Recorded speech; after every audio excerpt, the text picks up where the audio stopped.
안녕하세요. 포유 환율연구소입니다.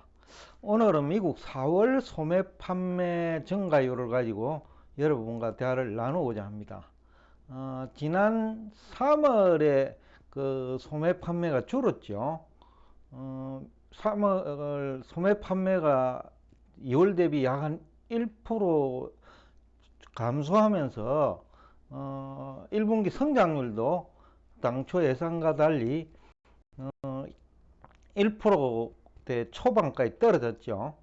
그래서 이제 4월 소매 판매 증가율 또는 4월 산업 생산에 대해서 포유 환율 연구소가 관심을 가지고 얼마 전에 3월보다는 소비가 증가할 것이다 라고 했는데 한 0.5% 증가할 거로 봤는데 소매 판매만 가지고 뭐 얘기할 수는 없지만은 정부 소비도 있기 때문에 일단 소매 판매 증가율은 0.4% 정도 증가했습니다.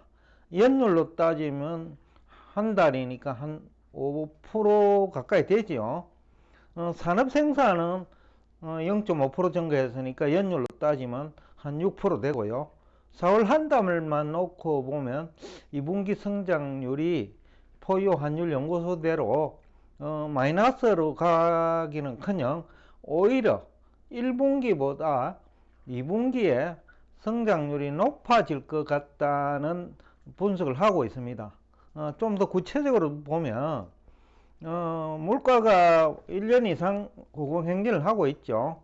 또 기준금리도 지난해 3월부터 인상을 했으니까 1년 이상 기준금리 인상을 지속하고 있음에도 불구하고, 즉 금리 인상의 부정적인 영향이 나타날 수 있는 시간이 지났음에도 불구하고 미국 경제를 지탱하는 소비는 여전히 살아있다 라는 얘기가 가능할 것 같습니다. 앞에서도 얘기했습니다마는 산업 생산이 3월 대비 0.5% 증가했는데 전문가들은 4월 초만 하더라도 오히려 0.1% 감소할 거로 봤거든요. 그러니까 지금 경제 전문가들이 미국 경제를 너무 부정적으로 보고 있는 건 아니냐, 실제 현상보다. 포유환율연구소가 지금까지 지난 6개월 이상 이 부분을 대다수 국내 경제 전문가, 심지어 미국 경제 전문가들과 다르게 접근하고 있는데, 지금까지는 3월 그 실리콘밸리 은행 사태로 포유환율연구소 예상보다 조금 나빠졌지만은 4월까지를 보면 포유환율연구소 예상과 크게 다르지 않아요. 4월이 이 정도 좋으면 또 5월 지금 중순이지요. 그러니까 뭐 5월도 크게 나쁘지 않을 것 같고요. 그렇다 하면 2분기도 지금 디폴트 문제만 무난하게 해결된다면 2%대 중반 성장률이 가능하지 않느냐. 그렇다면 3분기 마이너스 성장도 너무 지나치게 기우가 아니냐라는 생각을 하고 있습니다.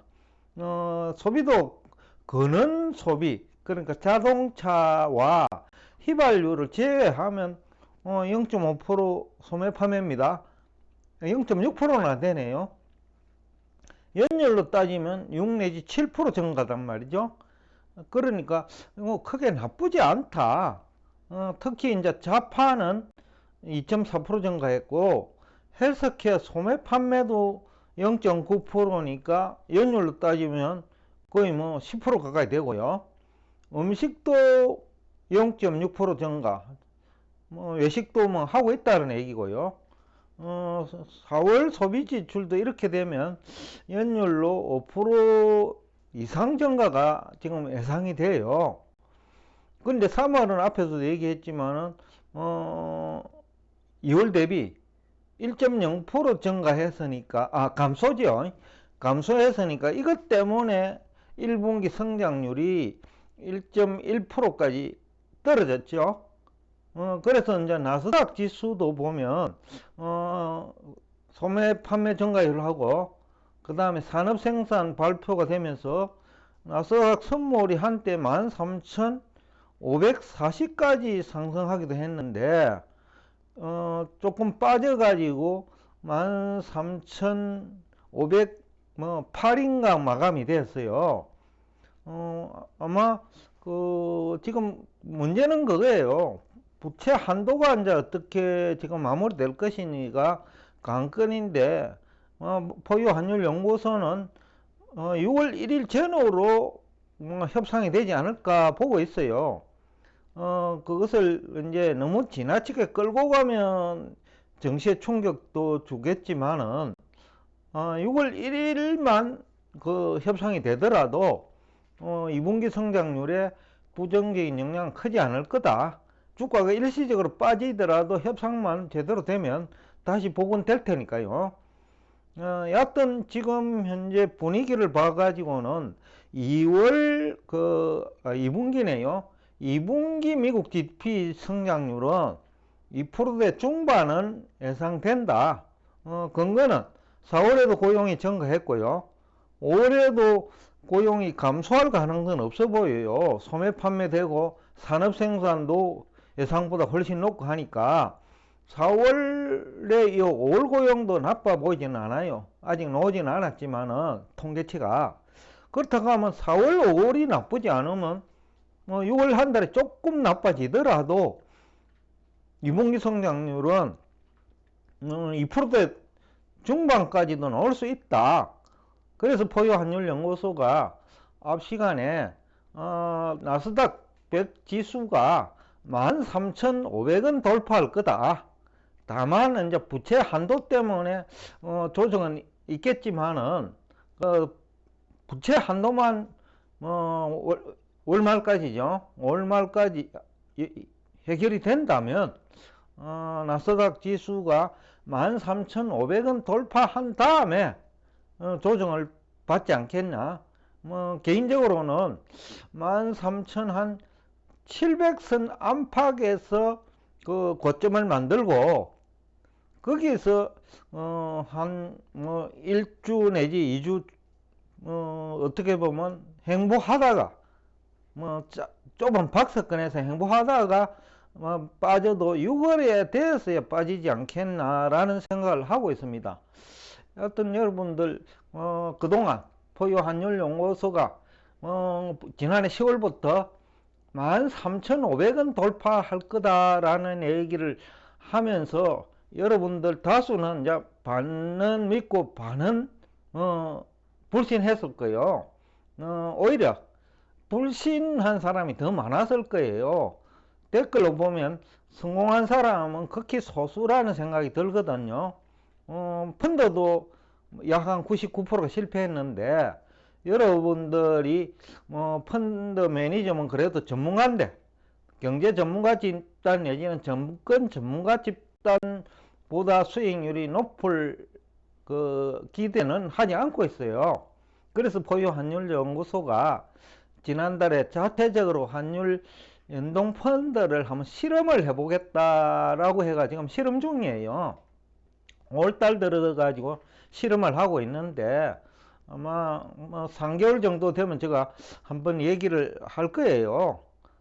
일단 지금 미국 증시 분위기는 그렇게 나쁘지는 않아 보인다.